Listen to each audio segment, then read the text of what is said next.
Welcome to our Nursing Guide series. Today's guide, Hematology. We're decoding the language of blood, hitting all the must-know values from CBC, coagulation studies, and more. By the end of this video, you'll be a blood work boss. No more feeling confused or overwhelmed, just confidence and clarity. Let's dive right in.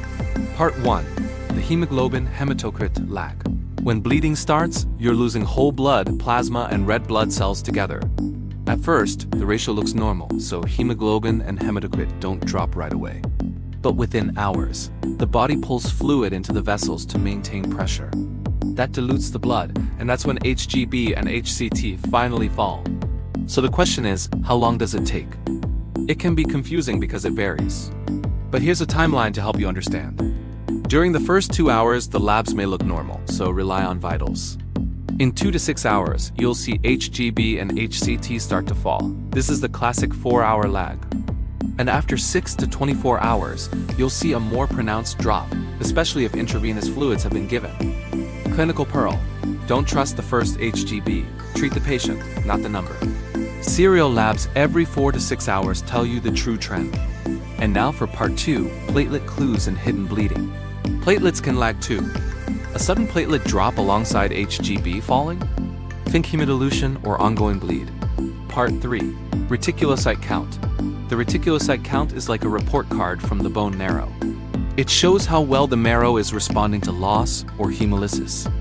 A high retic count means the marrow is working overtime to replace the lost cells, while a low retic count suggests the marrow isn't producing enough, which could be due to aplasia, marrow suppression, or chronic disease.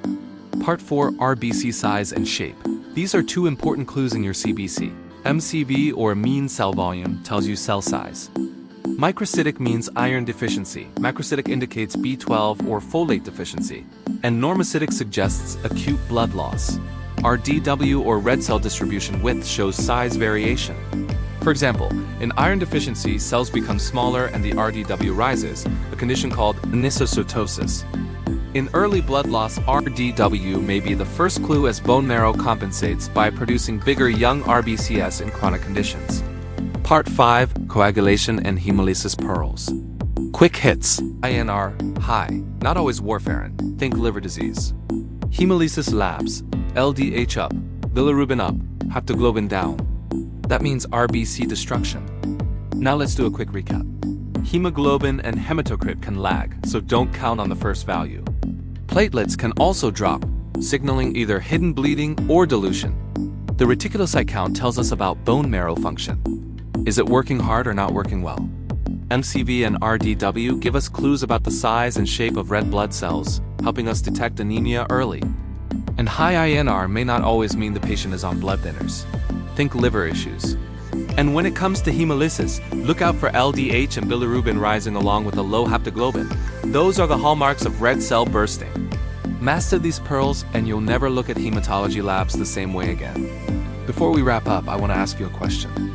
Have you ever had a patient whose hemoglobin was normal on the first set of labs only to crash hours later? Or maybe you've seen a patient with a low hemoglobin and hematocrit who didn't seem too bad. Share your experiences below. Nurses learn best from each other. Thank you for supporting my channel.